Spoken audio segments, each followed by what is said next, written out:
I arrived at my daughter's wedding late, just in time to hear her toast. Thank God she didn't come.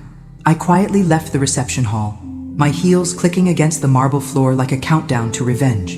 The next morning, I began digging through 30 years of secrets that would destroy everything Melanie thought she'd built. Before we begin, subscribe and let me know where you're watching. Let me tell you how I became the uninvited guest at my own daughter's wedding. I'm Dorothy Winters, though most people call me Dot. I'm 62, widowed for 3 years, and apparently expendable according to my only child. The invitation had arrived 6 weeks late, accidentally sent to my old address. When I called Melanie about it, she sighed like I'd interrupted brain surgery. "Oh, Mom, I thought Tyler's mother had contacted you. We're keeping it small, immediate family only." "I am immediate family," I'd said. "Well, obviously, but with the venue restrictions and everything being so expensive." Her voice trailed off in that way it always did when she was lying. I should have seen the signs then. Should have noticed how she never mentioned my role in the ceremony, never asked for help with planning, never even told me what color to wear so I wouldn't clash with her precious aesthetic. But I'd been busy grieving Harold and trying to rebuild my life. My husband's death had left me with more money than I'd ever expected. Life insurance, his pension, savings we'd accumulated over 40 years of marriage. Melanie had been helpful during those dark months, almost attentive, taking care of paperwork, organizing finances, making sure I was comfortable. I thought we were finally becoming close. The wedding was held at the Riverside Country Club, the kind of place that costs more for one evening than most people make in 6 months. I slipped in through a side entrance, wearing the navy dress I'd bought specially for the occasion. The ceremony was already over, and guests were mingling during cocktail hour. I spotted Melanie immediately. She looked stunning in her grandmother's vintage lace dress, my mother's dress that she'd claimed from my closet 6 months ago. "For sentimental reasons," she'd said. Apparently sentiment didn't extend to inviting the woman who'd preserved that dress for 30 years. Tyler looked handsome beside her, genuinely happy. I'd always liked my son-in-law. He was honest, hardworking, the kind of man who still opened doors and remembered birthdays. Too good for Melanie, if I'm being honest, though I'd never say that out loud. I hung back by the bar, watching my daughter work the room like the skilled lawyer she was. She had Harold's charm when she wanted to use it, his ability to make people feel important. She just rarely used it on me anymore. The dinner bell rang, and guests moved into the reception hall. I found an empty chair at a table in the back, behind a decorative pillar where I could observe without being noticed. The couple sat at the head table, surrounded by their wedding party. Friends I didn't recognize, cousins from Tyler's side, college roommates who'd known Melanie longer than some family members. There was no chair saved for me anywhere. The best man gave his speech first, something about college adventures and Tyler's loyalty. Then the maid of honor, a sleek blonde who worked with Melanie at the law firm, shared stories about girls' trips and professional victories. Finally, Melanie stood to give her own toast. She was radiant, confident, holding her champagne glass like she was presenting evidence to a jury. "I have to thank everyone who made this day possible," she began, her voice carrying clearly across the room. "Tyler's parents, who welcomed me with open arms. My incredible friends who planned the most amazing bachelorette weekend. My colleagues who covered for me while I was planning this perfect day." She paused, scanning the crowd with a smile that didn't quite reach her eyes. "And I especially want to thank everyone who understood that today needed to be about just Tyler and me. About starting our new life without any unnecessary drama or complications." Another pause, deliberately dramatic. "Honestly, thank God she didn't come. Can you imagine if we'd had to deal with that today?" The guests laughed, raising their glasses in agreement. They had no idea who she was, but they laughed anyway because Melanie had that effect on people. But I knew exactly who she meant. I set down my untouched champagne and walked quietly toward the exit. No one noticed me leave, just as no one had noticed me arrive. Outside in the parking lot, I sat in my car for a long time, watching through the windows as the reception continued without the unnecessary complication of my presence. That night, I went home to my empty house and made a decision that would change everything. I pulled out a bottle of Harold's best whiskey and poured myself 3 fingers worth. Then I opened my laptop and began researching. If Melanie thought I was just going to disappear quietly, she was about to learn how wrong she could be. After all, she'd inherited Harold's charm, but she'd clearly forgotten I'd inherited his ruthlessness. The wedding gift I'd prepared months ago sat wrapped in my closet. Inside that beautiful silver box was something that would reveal every secret Melanie thought she'd buried with her father. But first, I needed to understand exactly what those secrets were. Sunday morning brought coffee, determination, and a banker's box full of documents I'd avoided sorting through since Harold's death. If Melanie wanted to play games about family, she was about to discover I'd been keeping score longer than she realized. I spread Harold's papers across my dining room table like evidence at a crime scene, which in a way they were. 3 years of carefully avoiding this task had seemed like grief, but now I wondered if it had been willful blindness. The first folder contained Harold's will, which I knew by heart. Everything to me, with provisions for Melanie only after my death. Simple, straightforward, exactly what we'd discussed. But underneath were documents I'd never seen before. Codicils, amendments, legal forms with Melanie's signature as witness. My coffee grew cold as I read through modifications made in Harold's final year. Provisions I'd never discussed with him. Changes that gave Melanie power of attorney over certain accounts in case of Dorothy's incapacity. Language that was suspiciously specific about mental health evaluations and medical decisions. Harold had been sharp until the very end. Why would he sign documents preparing for my incompetence when I'd never shown any signs of decline? I pulled out my phone and dialed Dr. Peterson, Harold's longtime physician who'd also become mine. He answered on the third ring, sounding surprised to hear from me on a Sunday. "Dorothy, how are you holding up? I keep meaning to check in." "I'm fine, Tom, but I have a question about Harold's final year. Did you ever have concerns about my mental state? Did anyone suggest I might need assistance with decisions?" A long pause. "Why do you ask?" "I'm finding some legal documents that suggest Harold was worried about my capacity. I don't remember any such concerns." "Dorothy, your husband never mentioned any issues with your mental sharpness." "Quite the opposite. He was always bragging about how you kept everything organized, how you managed all the finances." Another pause. "Are you sure these documents are legitimate?" That question hung in the air long after we ended the call. I returned to the papers with new eyes, looking for details I'd missed. The signatures looked right, but the dates bothered me. Some of these amendments were made on days I clearly remembered spending with Harold at his appointments. Days when Melanie had insisted on driving us, claiming she wanted to help. I found Harold's old appointment calendar in the same box. Cross-referencing dates revealed something interesting. Every document modification had been completed on days when Melanie had been present at doctor visits, handling paperwork, helping with insurance forms. My daughter, the estate planning attorney, had certainly been helpful. I spent the afternoon photographing every document, creating digital copies I could study more carefully. The deeper I dug, the more questions arose. Insurance policies with Melanie listed as sole beneficiary that I'd never authorized. Investment accounts I couldn't find statements for. Real estate documents for properties I'd never heard of. By evening, I had a clear picture of what had been happening. Melanie hadn't just inherited Harold's charm. She'd inherited his assets, systematically and legally, using her legal expertise to create a financial maze that would take months to unravel. But she'd made one crucial mistake. She'd assumed I was too grief-stricken and trusting to ask questions. I poured another whiskey and opened my laptop again. This time, I wasn't researching Melanie's legal career.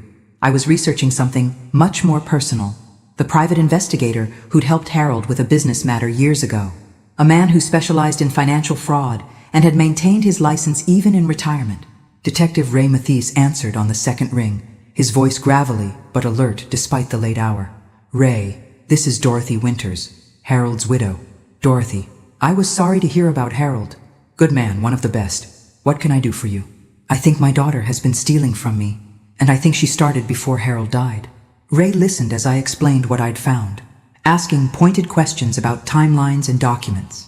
His silence grew more thoughtful as I detailed Melanie's involvement in Harold's final medical care.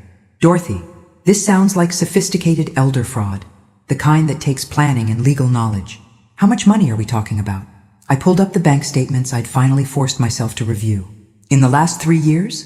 Probably close to $200,000, maybe more. That's felony territory. But proving it will require forensic accounting, especially if she's been clever about documentation." "She's very clever, top of her law school class." "Well," Ray said with grim satisfaction, "it's been a while since I've worked a case this interesting. When can we meet?" As I hung up the phone, I felt something I hadn't experienced since the night Harold died. Purpose, direction, The sharp focus that had made me an excellent executive secretary for 30 years. Melanie thought she'd neutralized the unnecessary complication of her mother.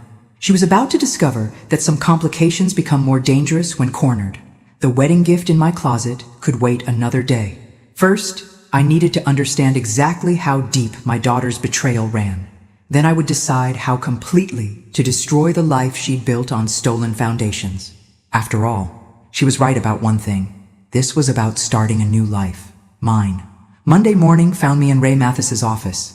A cramped space above a diner that smelled like bacon, grease, and justice. Ray looked older than his 70 years, but his eyes were sharp as he spread my documents across his desk, like a cardiologist reading an EKG. "Your daughter's good," he said, after an hour of silent review. "This isn't amateur hour. She's created layers of legal justification for every transfer, every account change. On paper, it looks like Harold was systematically reorganizing his affairs before his death. But, I prompted, hearing the skepticism in his voice. But the timing's too convenient. These changes accelerated significantly after Harold's cancer diagnosis. And look at this. He pointed to a series of investment transfers. These happened during a 2-week period when Harold was receiving radiation treatment. According to his medical records, he was dealing with severe fatigue and cognitive fog from the medication. I remembered those weeks. Harold had been barely functional, sleeping 18 hours a day, confused about basic things like what day it was. Melanie had insisted on handling all the boring paperwork so I could focus on his care. "There's more," Ray continued, pulling out a folder I hadn't seen before. "I ran a preliminary check on some of these account numbers. 3 of them don't exist anymore. The money was transferred out within months of your husband's death." My hands trembled as I reached for the papers. "Where did it go?" "That's where it gets interesting. Some went to offshore accounts that are difficult to trace. But some went to very specific places." Ray pulled out a highlighted bank statement. "A down payment on a house in Tyler's name only. Law school loan payments for someone named Brian Fletcher. And a rather substantial payment to something called Riverside Country Club. The wedding venue," I whispered. "Your daughter funded her own wedding with your money. And from the looks of these records, she's been planning this systematic theft for over 2 years." The room felt cold despite the June heat outside. "How much?" "So far, I can trace about $400,000. But Dorothy, this is just what I can see with a basic search. A forensic accountant would likely find more." $400,000. Harold's life insurance, our retirement savings, money we'd planned to use for travel, for spoiling grandchildren, for the comfortable old age we'd earned after 40 years of hard work. "Can we prove it in court?" Ray leaned back in his chair, studying me with the expression of a man who'd seen too many family tragedies. "Probably. But it'll take time, cost money, and destroy what's left of your relationship with your daughter. Are you prepared for that?" I thought about Saturday night, sitting alone in my car while Melanie celebrated my absence. About 3 years of being treated like an inconvenience while she systematically robbed me. About the toast that still echoed in my head. Thank God she didn't come. "Ray, my relationship with my daughter has been dead for longer than I wanted to admit. She just made it official at her wedding." "All right then. But I want to be thorough before we take legal action. Let me do some deeper digging. Maybe bring in that forensic accountant I mentioned. In the meantime, I want you to do something for me." He handed me a small device that looked like a USB drive. "This is a digital recorder. If Melanie contacts you, and she will, especially if she realizes you're asking questions, I want you to record your conversations. People who steal from family members usually can't resist gloating when they think they've won." I slipped the device into my purse. "What makes you think she'll contact me?" "Because she's not done yet. 400,000 is a lot of money, but you're still sitting on the bulk of your husband's estate. The house, the remaining investments, his pension. She'll want that too, eventually." As if summoned by his words, my phone buzzed with a text message. Melanie's name appeared on the screen, and my heart rate spiked. "Mom, Tyler and I want to take you to lunch this week, to apologize for the confusion about the wedding. Can you do Thursday, 1 p.m. at Chez Laurent?" I showed Ray the message. He smiled, but it wasn't a pleasant expression. Chez Laurent. Expensive place, public setting, neutral territory. She's going to make an offer. Probably frame it as concern for your well-being, maybe suggest you're getting forgetful, having trouble managing things on your own. How do you know? Because that's step 2 in elder fraud. First, you take what you can quietly. Then you convince everyone, including the victim, that the victim can't handle their own affairs. After that, legal guardianship is just paperwork. The pieces clicked into place with nauseating clarity. The legal documents preparing for my incapacity. The carefully timed thefts during Harold's illness when I was distracted. The gradual distancing. The subtle undermining of my confidence. Melanie hadn't just stolen my money. She'd been systematically setting up a framework to steal everything else. I texted back, "Thursday sounds lovely. Looking forward to catching up." Ray nodded approvingly. "Good. By Thursday, I should have more information about where your money went and how she moved it. In the meantime, don't change your routine. Don't let on that you suspect anything." "And Dorothy?" "Yes? The wedding gift you mentioned. What's in it?" I hadn't told him about the gift, had barely thought about it myself since Saturday night. But now, with everything I'd learned, its contents took on new significance. Harold's private papers, things he kept separate from the business files, personal correspondence, old legal documents, some family photos. I paused. And a sealed envelope he made me promise to give Tyler if anything ever happened to Melanie's marriage. Ray's eyebrows rose. Harold knew something. I think Harold knew a lot of things. He just died before he could warn me about them. The wedding gift that had sat unopened in my closet for 3 months suddenly seemed less like a gesture of maternal love and more like Harold's final attempt to protect someone he'd cared about. The question was whether that someone was Tyler or me. Thursday arrived with unseasonably cool weather and my first clear understanding of exactly how much my daughter hated me.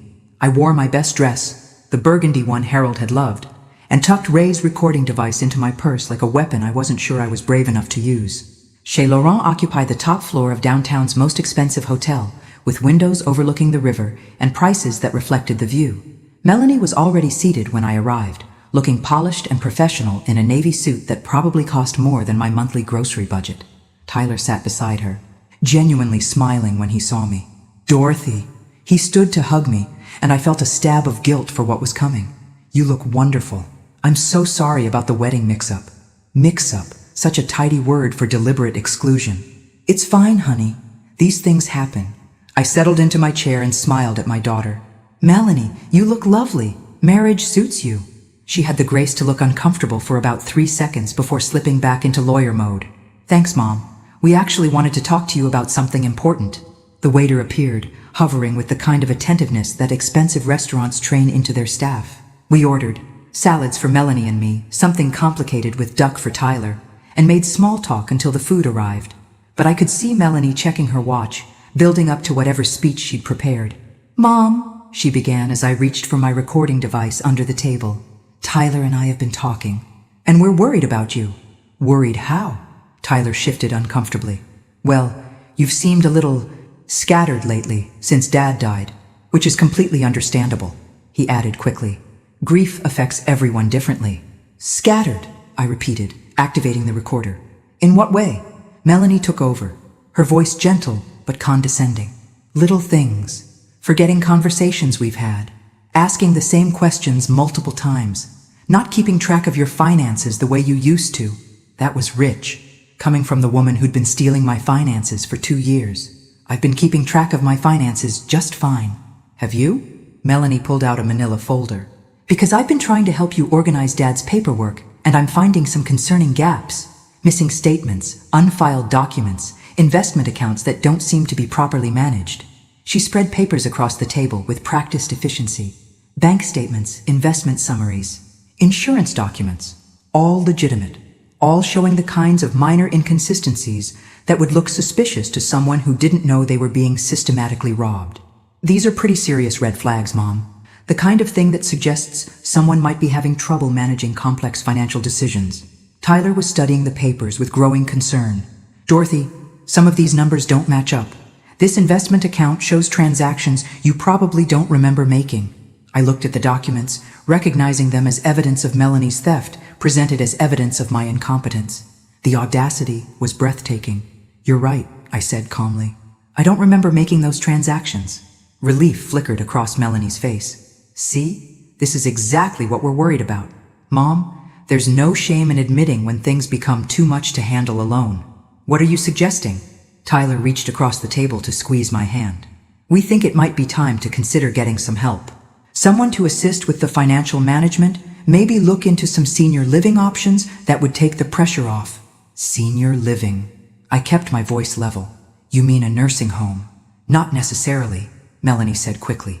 There are wonderful independent living communities. Places where you'd have support, but still maintain your autonomy.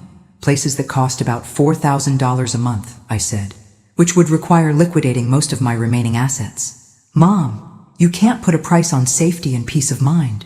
The irony of my daughter lecturing me about protecting assets was almost funny. Almost. And who would manage those liquidated assets? Another glance between them. Well, obviously we'd want to help, Tyler said. Melanie handles this kind of thing professionally, and I could oversee any major decisions. So, you're suggesting I give up my house, my independence, and control of my finances because you think I'm having memory problems. We're suggesting you accept help before these problems get worse, Melanie said. Mom, I know this is hard to hear, but denial is common in early-stage dementia. Dementia. She'd actually said it. Has Dr. Peterson diagnosed me with dementia? Dr. Peterson hasn't seen the financial evidence we have, Melanie replied smoothly. But I've spoken with several colleagues who specialize in elder law, and they agree this pattern of financial confusion is concerning. Which colleagues? Mom, that's not really relevant. The point is, I'd like their names. I pulled out my phone. I'd like to call them and discuss these concerns myself. Melanie's mask slipped just slightly. There's no need to get defensive. We're trying to help you. Are you? I looked directly at Tyler, who was still studying the financial documents with a troubled expression. Tyler, what do you think about all this? He looked up, clearly uncomfortable with the conversation's direction. I think we all want what's best for you, Dorothy. And if Melanie's professional opinion is that these financial patterns are concerning, then maybe we should take that seriously. Poor Tyler. He had no idea he was married to a thief and being used as a prop in her performance. I'll tell you what, I said, signaling the waiter for the check. Let me think about everything you've said. It's a lot to process.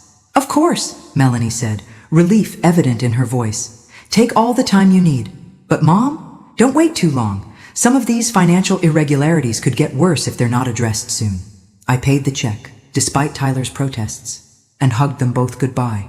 As I walked to my car, I could hear Melanie's voice carrying across the parking lot, probably already planning the next phase of her campaign to declare me incompetent. But she'd made a critical error. She'd shown me exactly how she planned to justify stealing everything else I owned. And she'd done it in front of her husband, who genuinely believed he was helping a confused old woman instead of enabling grand theft. That evening, I called Ray and played him the recording. His low whistle told me everything I needed to know. She's good, he said. But she's also desperate. This is moving faster than I expected, which means she needs money quickly. Something's pressuring her. What do you mean? People don't accelerate elder fraud unless they're facing a deadline. Bills, debts, something that requires immediate cash. I'll dig deeper into her finances, see what's driving the urgency. After hanging up, I sat in Harold's old chair and stared at the wedding gift still waiting in my closet. Tomorrow, I would finally open Harold's sealed envelope and learn what he'd known about Melanie that he'd never had the chance to tell me. Tonight, I just wanted to sit in the gathering darkness and grieve for the daughter I'd thought I had before I completely destroyed the daughter I'd actually raised. Friday morning, I finally opened Harold's sealed envelope and discovered my husband had been protecting more than just my feelings. The documents inside revealed that Melanie's theft wasn't just about money. It was about covering up the kind of professional misconduct that could destroy her career and send her to prison. The first document was a copy of a complaint filed with the State Bar Association. Someone named Brian Fletcher, the same name I'd seen receiving loan payments from my stolen money, had accused Melanie of misappropriating client funds from his divorce settlement. The complaint was detailed, specific, and damning. According to Fletcher's statement, Melanie had been his attorney during a complicated divorce involving significant assets. The settlement should have left him with $120,000.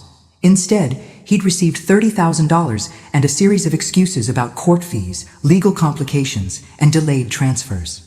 When he demanded an accounting, Melanie had provided documents that Fletcher claimed were falsified. The second document was even more damaging. A private investigator's report Harold had commissioned 6 months before his death. It detailed a pattern of client fund mismanagement spanning 2 years, involving at least 4 other cases. The amounts varied, but the method was consistent. Melanie would delay settlement distributions, claim various fees and complications, then transfer the money to accounts under her control. The total estimated theft from clients, nearly $300,000. No wonder she'd needed money quickly. The Bar Association complaint would trigger an audit of her trust accounts. If she couldn't replace the stolen client funds before that audit, she'd face disbarment, criminal charges, and financial ruin. My stolen inheritance wasn't just funding her lifestyle. It was keeping her out of prison. The final document in Harold's envelope was a letter addressed to me, dated a week before his death. Dorothy, if you're reading this, it means something has happened to me, and Melanie is likely in serious trouble. I've known about her professional problems for months, but I didn't want to burden you while dealing with my illness. I hired an investigator, hoping we could find a way to help her without destroying her career. I was wrong to keep this from you, but I couldn't bear to tell you that our daughter had become a thief. I pray she finds a way to make this right before it's too late. The money in our accounts belongs to you, not to her mistakes. Protect yourself. Love, Harold. Harold had known. He'd known everything and died carrying the weight of our daughter's crimes. The modifications to his will, the legal documents giving Melanie access to accounts. He'd signed them under duress, probably hoping to buy time for her to fix what she'd broken. Instead, she'd accelerated her theft and expanded it to include systematic fraud against her own mother. I photographed everything and called Ray immediately. Jesus, Dorothy, this changes everything. If she's stealing client funds, we're not just talking about family dysfunction. This is wire fraud, embezzlement, professional misconduct, federal charges territory. What do? We call the FBI, today. But first, I want to understand exactly how much danger you're in. If she's desperate enough to steal from clients and family, she might be desperate enough to do something more drastic, to protect herself. That afternoon, Ray accompanied me to the FBI field office downtown. Agent Sarah Collins, a woman about Melanie's age with sharp eyes and a no-nonsense manner, listened to our story with growing interest. Mrs. Winters, what you're describing is a complex financial fraud scheme involving both elder abuse and attorney misconduct. We'll need to coordinate with the State Bar Association, the U.S. Attorney's Office, and local authorities. She spread out our documents, studying Harold's investigator's report with particular attention. This private investigator, is he still alive? Yes. Ray knows him personally. Good. We'll need his testimony about the client fund investigation. Mrs. Winters, I have to ask, are you prepared for what this means? Your daughter will likely face federal charges. If convicted, she's looking at significant prison time. I thought about Thursday's lunch, about Melanie's calm presentation of fabricated evidence, about her plan to have me declared incompetent so she could steal everything Harold had left me. Agent Collins, my daughter stopped being my daughter the moment she decided I was just another victim to steal from. Whatever happens to her now, she brought on herself. Agent Collins nodded. All right, but I want you to understand that this investigation will take time. Meanwhile, you're potentially in danger. If your daughter realizes you've discovered her crimes, she might escalate her attempts to gain control of your finances. What do you suggest? For now, change all your account passwords, contact your bank about additional security measures, and document any contact she has with you. And Mrs. Winters, don't let her know you suspect anything. Not yet. That evening, I sat in my living room with a glass of wine and Harold's wedding gift. Inside the silver box were the documents I'd just shown the FBI, along with something I hadn't given them. A USB drive labeled, "For Tyler," in Harold's handwriting. I plugged it into my laptop and found a video file. Harold's face appeared on screen, gaunt from cancer treatment, but alert and determined. Tyler, if you're watching this, it means Dorothy has decided you need to know the truth about Melanie. I'm recording this because I may not live long enough to tell you myself. What I'm about to say will be difficult to hear, but you need to know what kind of woman you married before she destroys your life the way she's destroyed her mother's. The video was 15 minutes long. Harold laid out everything. The client thefts, the Bar Association complaint, Melanie's systematic fraud against our family accounts. He provided dates, amounts, account numbers. He explained how Melanie had manipulated him into signing documents during his illness, how she'd used his cancer treatment as cover for financial theft. Most damaging of all, he revealed something I hadn't known. Melanie had forged my signature on several documents, including a power of attorney that would have given her complete control over my assets after Harold's death. "Tyler," Harold said at the end of the recording, "I know you love her, but the woman you married is capable of crimes that would shock you. Don't let her do to you what she's done to us. Protect yourself before it's too late." I sat in the darkness long after the video ended, understanding finally why Harold had wanted Tyler to receive this gift. He'd known that Melanie would eventually turn on her husband the same way she turned on us. Tyler's name being the only one on their house deed wasn't an oversight. It was protection against Melanie's inevitable fraud. My son-in-law was about to discover that his wife was a criminal, and I was going to be the one to tell him. The only question was whether I should warn him before or after the FBI arrested her. Saturday evening, I invited Tyler for dinner under the pretense of wanting to apologize for being distant since the wedding. I served Harold's favorite pot roast and tried not to think about how this meal would end Tyler's marriage and possibly his faith in human nature. He arrived with flowers and that genuine smile that made me understand why Melanie had targeted him. Tyler was successful, trusting, and ethically sound. Everything she needed in a husband to maintain her professional reputation while she committed felonies behind the scenes. "Dorothy, you didn't need to go to all this trouble," he said, helping me carry dishes to the dining room. "I'm just glad we're talking again. Melanie was worried you were upset about the wedding." "Was she?" I set down the potatoes with perhaps more force than necessary. "What exactly did she think I might be upset about?" Tyler's expression grew uncomfortable. "Well, the invitation mix-up, obviously. And maybe the lunch conversation on Thursday. She said you seemed a little overwhelmed by our suggestions about getting help." Overwhelmed. Another tidy word for a messy reality. "Tyler, before we eat, there's something I need to show you. Something Harold left for you before he died." I handed him the wrapped silver box, watching his face change from confusion to concern as he read the inscription. "For Tyler, the truth about Melanie. Open when Dorothy thinks you're ready. Love, Harold." Tyler set the box down carefully. "Dorothy, what is this about?" "Harold discovered something about Melanie before he died. Something he thought you should know, but hoped you'd never need to know. I've been deciding for months whether to give this to you." "What changed your mind?" I met his eyes directly. "Thursday's lunch, when she tried to convince both of us that I'm developing dementia so she can take control of my finances." Tyler's face paled. "You think that's what Thursday was about?" "I know that's what Thursday was about. Just like I know why she really didn't want me at the wedding, and why your house is in your name only, and why she's been so interested in helping me manage Harold's estate." He opened the box with trembling hands, first pulling out Harold's documents, then finding the USB drive. "What's on this?" "Harold's final message to you. His explanation of what he discovered about your wife." Tyler stared at the drive like it might explode. "Dorothy, are you sure about this? Once I know something, I can't unknow it." That's exactly what Harold said in his letter to me.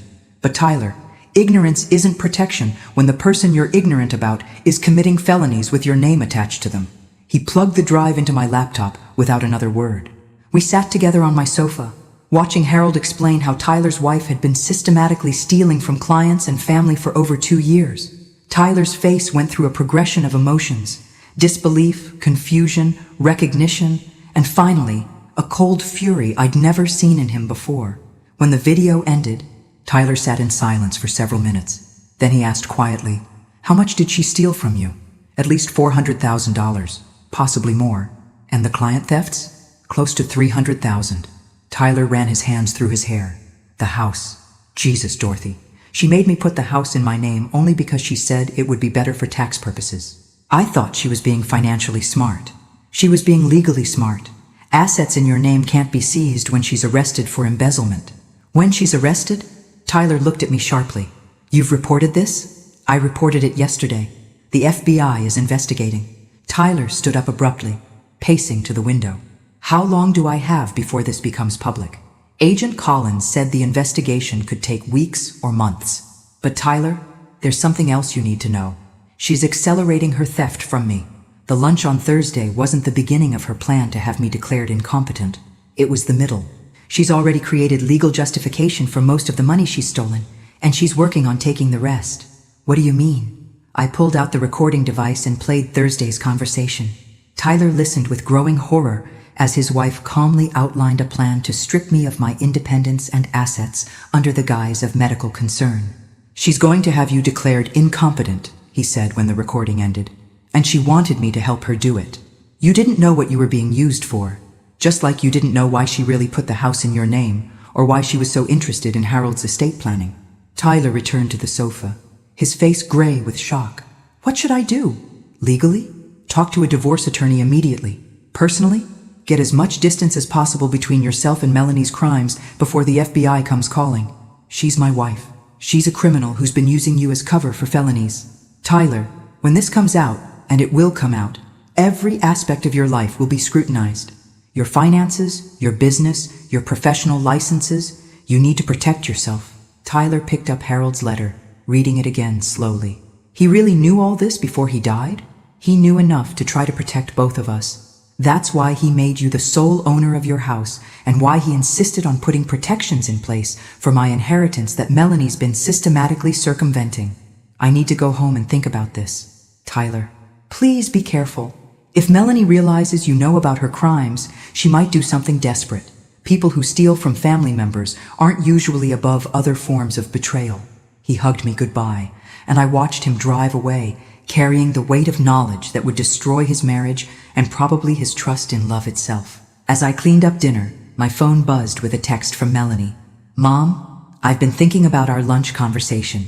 Can we meet again early next week? I found some additional documents that might help clarify the financial situation.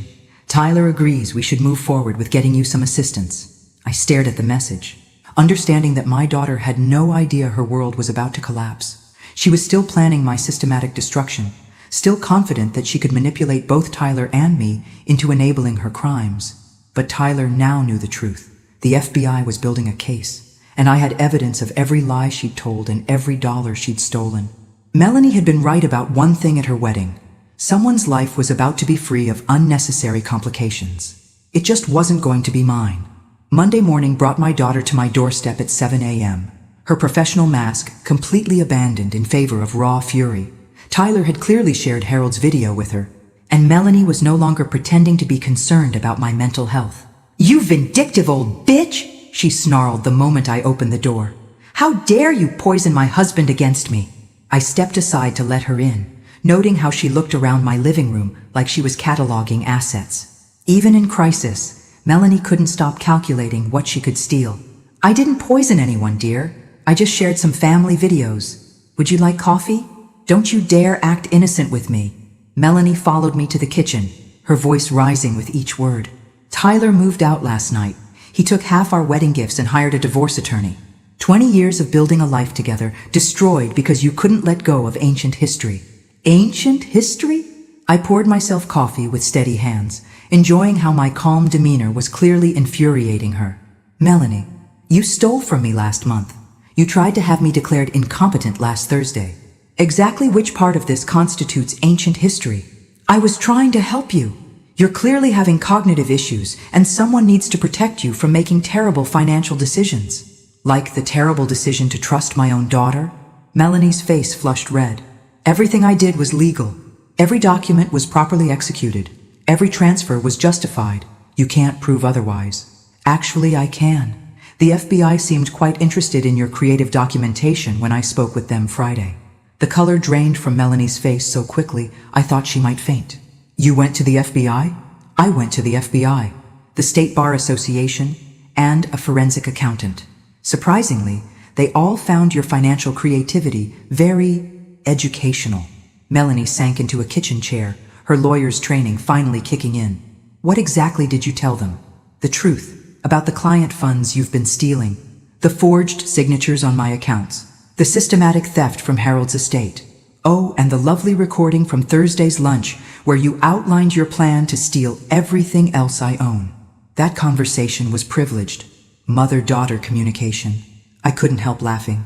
"Sweetheart, privilege doesn't apply when the daughter is committing felonies against the mother, but I'm sure you'll have plenty of time to research the finer points of criminal law from your cell." Melanie stood up abruptly, her fury returning. "You think you're so clever, don't you? Playing the poor victim, turning everyone against me.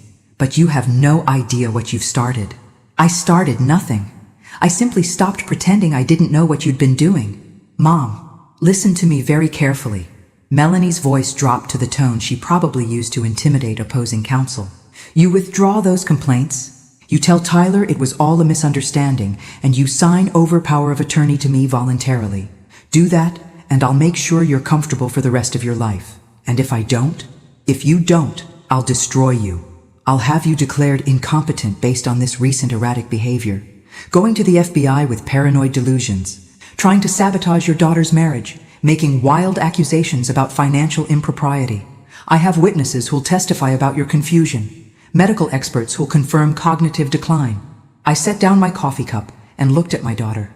Really looked at her. When had she become this stranger? When had love been replaced by such calculating cruelty? Melanie, do you actually believe the lies you're telling? Or do you just hope I'm stupid enough to believe them? What I believe is that you're a bitter old woman who can't stand seeing her daughter succeed. You've been jealous of my career, my marriage, my financial stability. This whole FBI nonsense is just revenge because I didn't give you the attention you think you deserve. Your financial stability that was built on money stolen from me and your clients? Borrowed, not stolen. Everything I took would have been repaid with interest once my investments matured. What investments? Melanie? The house you put in Tyler's name? The offshore accounts Ray traced? Or do you mean the wedding you funded with my inheritance? Melanie's mask slipped again. How do you know about offshore accounts? I know about everything. The Brian Fletcher case, the Bar Association complaint, the other clients you've been stealing from? Harold documented it all before he died. Daddy didn't know anything. Daddy hired a private investigator. He has evidence of every theft, every forged document, every lie you've told for 2 years. Did you really think you were smart enough to fool a man who built a successful business by spotting financial fraud? Melanie was quiet for a long moment, probably calculating her legal exposure and finding the math terrifying. What do you want? She asked finally. Justice, full restitution of every penny you've stolen, voluntary surrender of your law license, and a signed confession that exonerates Tyler from any knowledge of your crimes. And if I do all that, then maybe I'll ask the prosecutor to consider a plea deal that keeps you out of federal prison for more than 5 years. Melanie laughed bitterly. You're not getting any of that. You're a confused old woman making wild accusations against her successful daughter. By the time I'm done with you, no one will believe a word you say. She stood to leave, then turned back with a smile that chilled me to the bone. Oh, and Mom? You might want to check your bank accounts. Sometimes financial institutions freeze assets when there are questions about a client's mental capacity, especially when those questions come from immediate family members who have legitimate concerns about elder abuse. The front door slammed behind her, leaving me with the sudden, terrible understanding that my daughter's threats weren't empty. She still had weapons she hadn't used yet. I called my bank immediately. The customer service representative was apologetic, but firm. My accounts had been flagged for review pending investigation of potential elder financial abuse. The flag had been placed at the request of my daughter, who had provided legal documentation of her concerns about my mental state. Melanie had frozen my access to my own money while planning to steal what remained of it. But she'd made one crucial miscalculation. She assumed I was the same trusting woman who'd believed her lies for 2 years. I wasn't that woman anymore, and I was about to show her exactly what kind of enemy she'd created. By Tuesday evening, Melanie had escalated her campaign beyond anything I'd anticipated. My doctor's office called to schedule a routine cognitive assessment that I'd never requested. The bank informed me that my frozen accounts would remain inaccessible pending a court-ordered competency evaluation. Most disturbing of all, Adult Protective Services arrived at my door with a report of elder self-neglect filed by a concerned family member. The APS caseworker, a tired-looking woman named Janet Morrison, seemed skeptical of the complaint from the moment she walked into my immaculate house and met my obviously functional self. Mrs. Winters, I have to ask, do you feel unsafe in your home? Are you having trouble managing daily activities or financial decisions? Not until my daughter started stealing my money and trying to have me declared incompetent. Janet's eyebrows rose. Can you elaborate on that? I showed her the FBI case number, Agent Collins's business card, and Ray's investigative files. I played the recording from Thursday's lunch and explained Melanie's systematic theft of my inheritance. This is highly unusual, Janet said after reviewing everything. The complaint describes someone who's confused, neglecting personal hygiene, forgetting to eat. You're clearly none of those things. My daughter is an attorney facing criminal charges for embezzlement. I suspect she's creating false documentation to discredit me before I can testify against her. Janet made detailed notes. Mrs. Winters, I'm required to complete a full assessment, but I can already tell you this complaint appears to be retaliatory rather than legitimate. However, I want you to know that filing false APS reports is itself a crime. After Janet left, I called Agent Collins to report Melanie's escalating harassment. Mrs. Winters, what you're describing is witness intimidation and abuse of legal process. We can add those charges to her growing list, but I'm concerned about your immediate safety. People who file false APS reports are often preparing for more serious actions. What kind of actions? The kind that would give them immediate access to your assets if something happened to you. Mrs. Winters, I want you to consider staying somewhere else for a few days while we expedite our investigation. I thought about running, about hiding from my own daughter like she was some stranger who meant me harm. Then I remembered her smile when she told me about freezing my accounts. Agent Collins, I'm not leaving my home because my daughter has decided to become a criminal, but I will take precautions. That evening, I installed the security system Ray had recommended and gave spare keys to 3 trusted neighbors. I also did something that would have seemed impossible a week ago.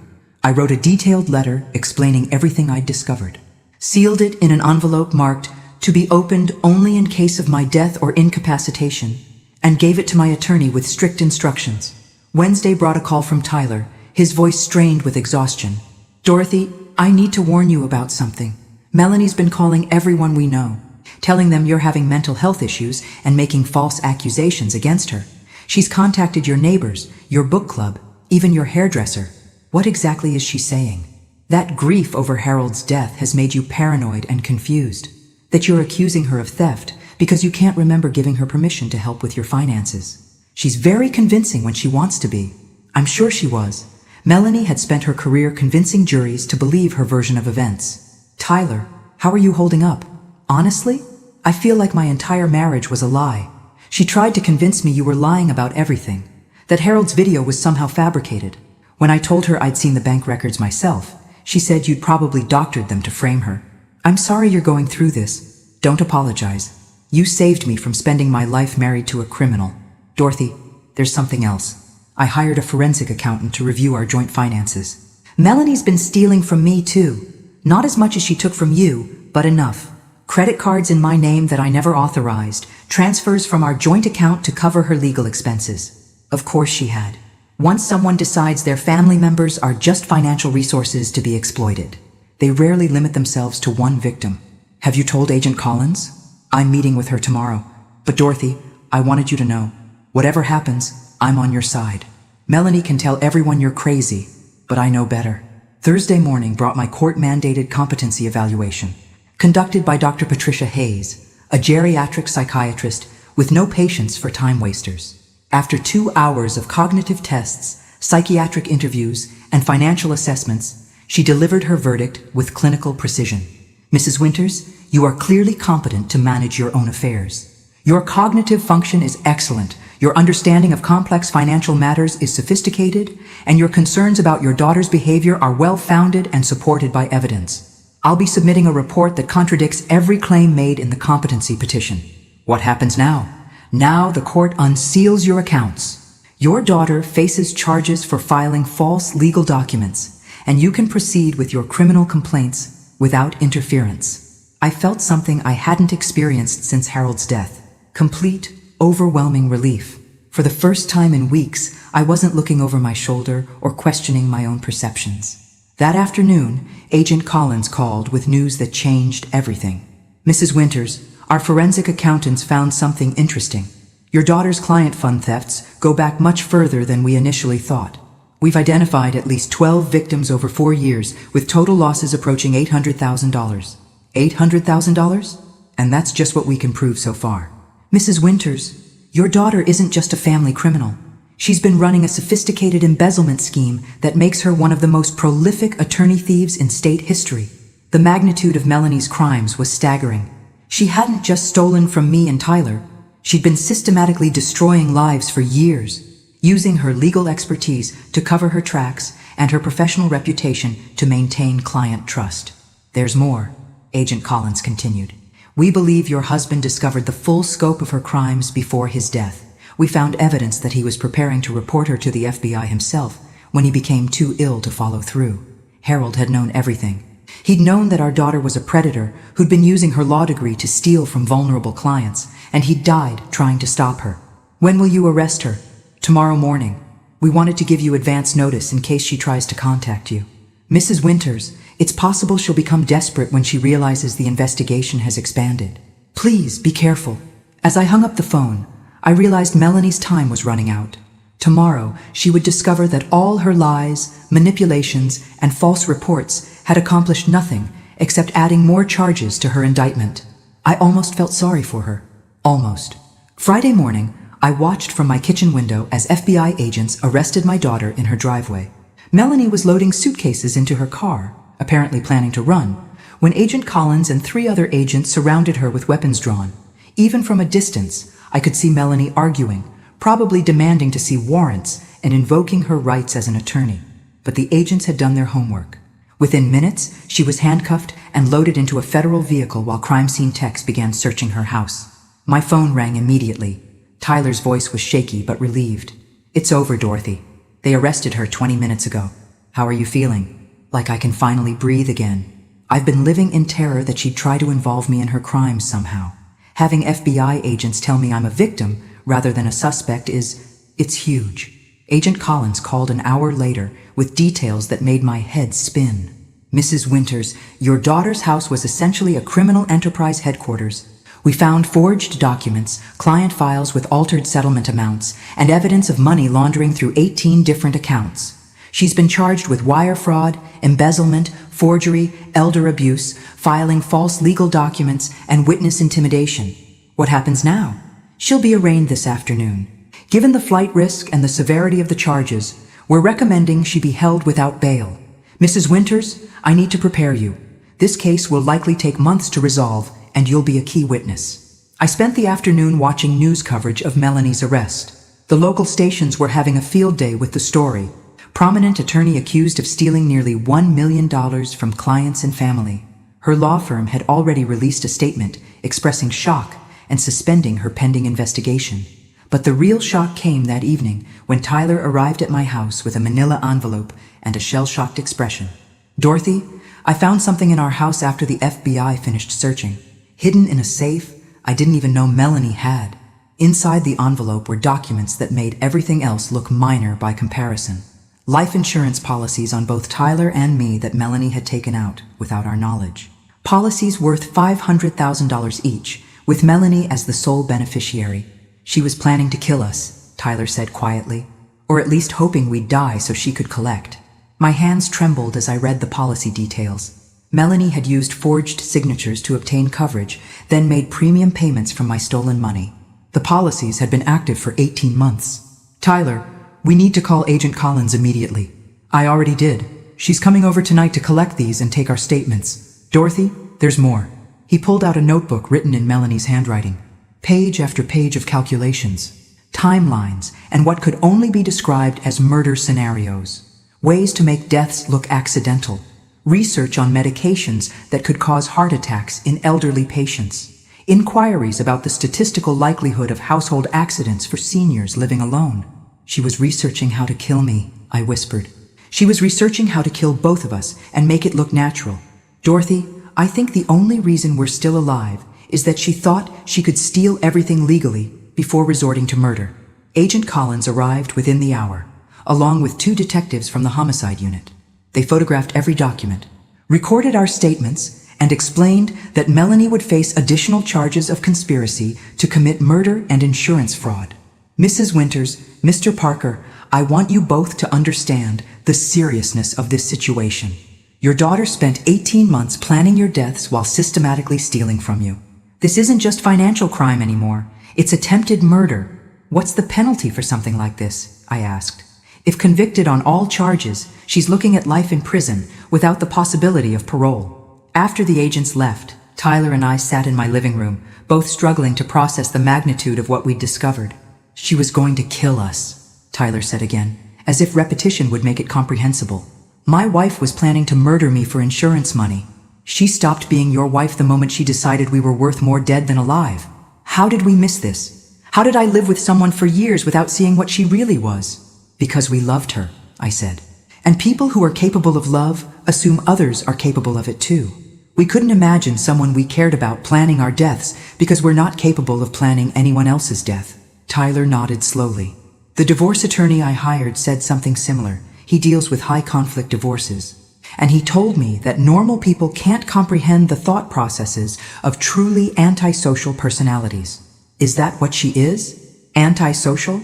According to 3 different mental health professionals I've consulted, yes. Melanie shows classic signs of antisocial personality disorder, complete lack of empathy, willingness to harm others for personal gain, and an inability to form genuine emotional connections. I thought about Melanie's childhood, searching for signs I'd missed. Had she always been capable of this level of calculated cruelty, or had something broken in her along the way? Tyler, I need to ask you something, and I want you to be completely honest. Of course. In all the years you were married to her, did you ever feel like she genuinely loved you? Or did it always feel like you were useful to her in some way? Tyler was quiet for a long time. When he finally spoke, his voice was barely audible. I think I was useful. I provided respectability, financial stability, and legal cover for her crimes. I don't think she's capable of loving anyone. I don't think she is either. And Tyler? I don't think she ever was. As Tyler left that night, I realized something that should have been devastating, but instead felt oddly liberating. The daughter I'd grieved losing at her wedding had never existed. I'd been mourning a fiction, a performance Melanie had maintained for 32 years. The real Melanie was a predator who'd viewed her own family as prey. And tomorrow, she would begin paying the price for a lifetime of viewing other people as resources to be exploited, rather than human beings to be cherished. For the first time in months, I slept peacefully. Saturday morning brought the revelation that would rewrite everything I thought I knew about my family. Ray called at 8 a.m. with news that the FBI's expanded investigation had uncovered something that went far beyond Melanie's crimes. Dorothy, you need to sit down for this. The forensic accountants found evidence that Melanie's been stealing from clients for 6 years, not 4. And some of those early thefts were used to pay medical bills that insurance should have covered. What kind of medical bills? Harold's cancer treatment. Dorothy, your husband's insurance was supposed to cover his oncology care, but Melanie somehow manipulated the claims so they were denied. Then she used stolen client funds to pay the bills privately. I felt the world shift around me. Why would she do that? Because she was betting Harold would die before anyone discovered the insurance fraud. She'd stolen the money, used it to pay bills that should have been covered, and planned to hide the whole scheme in grief paperwork after his death. But Harold lived longer than expected. Exactly. And that's when she had to escalate the client thefts to cover the original crimes. Dorothy, she's been in a financial spiral for years, stealing more and more to cover previous thefts. I hung up and immediately called Dr. Peterson. Tom, I need to ask you about Harold's insurance claims during his cancer treatment. Were there problems with coverage approval? A long pause. Dorothy, I've been wondering when you'd ask about that. Harold's insurance should have covered everything, but there were persistent claim denials that I never understood. Your daughter handled all the insurance communications, and she assured me the bills were being paid. Did Harold know about the denials? I don't think so. Melanie told us she was handling everything with the insurance company, that the claims were just taking time to process. Harold was too sick to deal with paperwork, and you were focused on his care. Everything clicked into place, with sickening clarity. Melanie hadn't just stolen my inheritance after Harold's death. She'd been using stolen money to pay for his care while he was dying, betting that he wouldn't live long enough for anyone to discover her crimes. When Harold survived longer than expected, she'd had to steal more to cover the original thefts.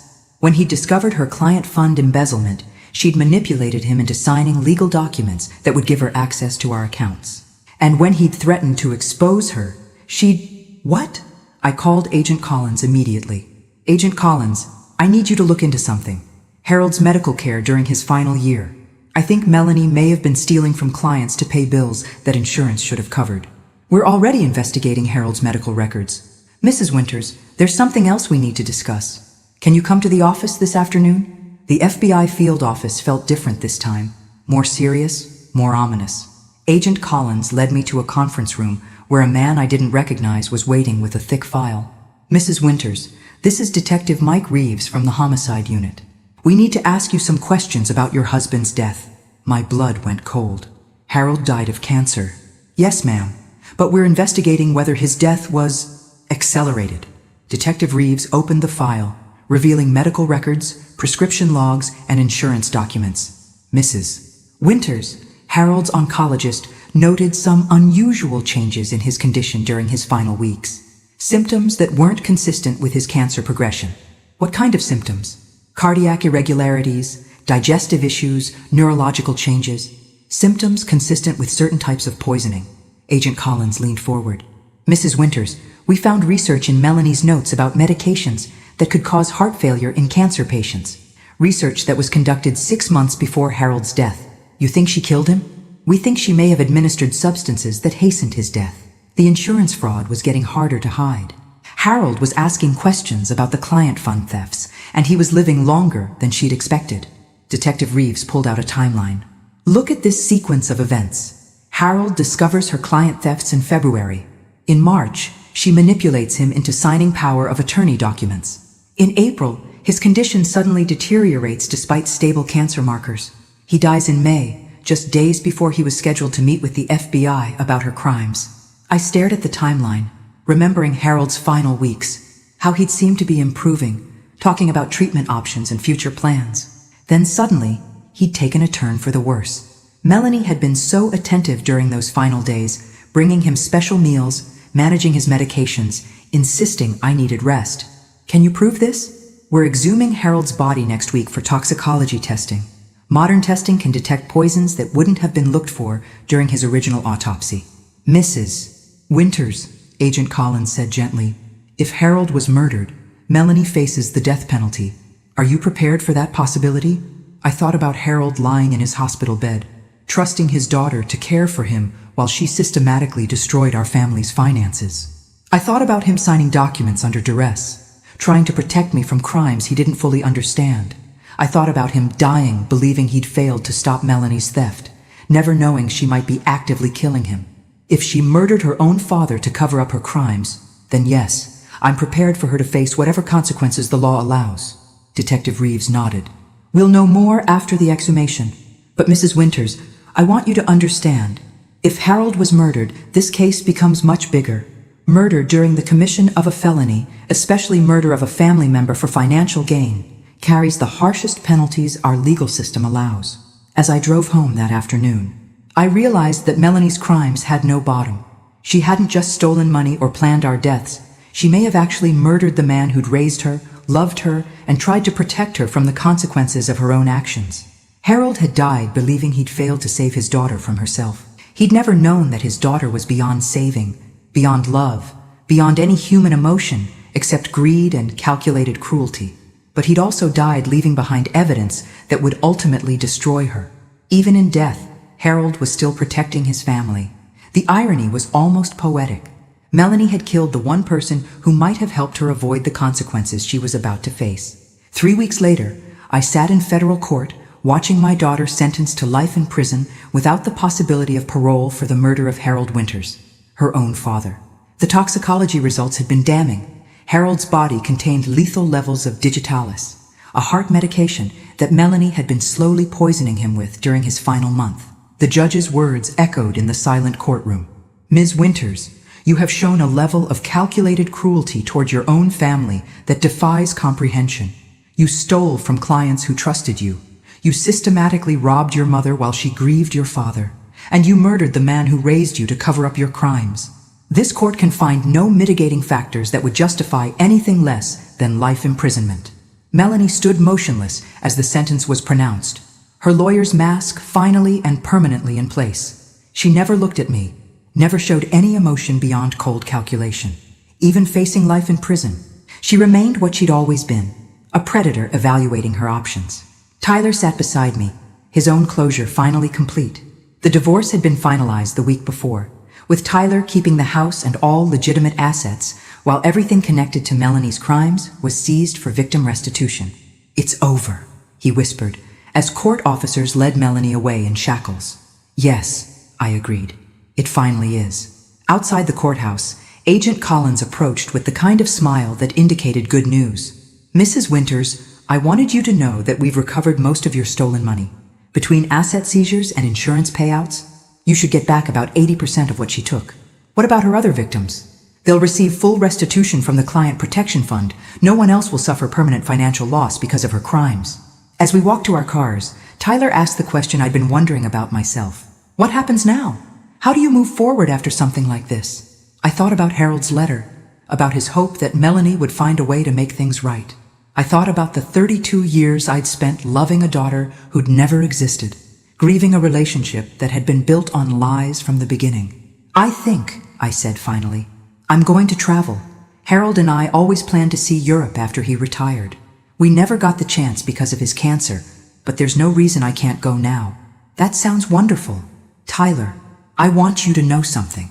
You're the best thing that came out of Melanie's life, even if she wasn't capable of appreciating what she had.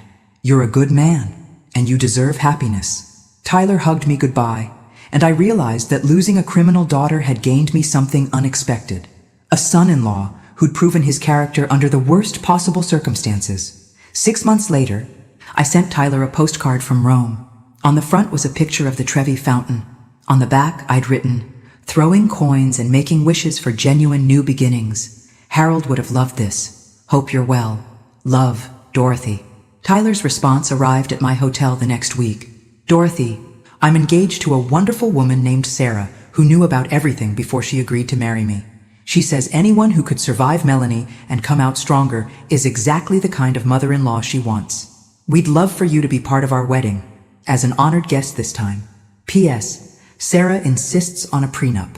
She says she learned from your example that protecting yourself financially isn't unromantic, it's practical." I laughed until I cried, standing in my Roman hotel room overlooking the city Harold had dreamed of visiting. Some stories end with revenge, others with justice. The best ones end with the understanding that love, real love, not the manipulative performance Melanie had specialized in, always finds a way to heal what seemed beyond repair. Melanie had been right about one thing at her wedding. Someone's life had become free of unnecessary complications. She'd just been wrong about whose life she was describing. The unnecessary complication had been her. Thanks for listening. Don't forget to subscribe and feel free to share your story in the comments. Your voice matters.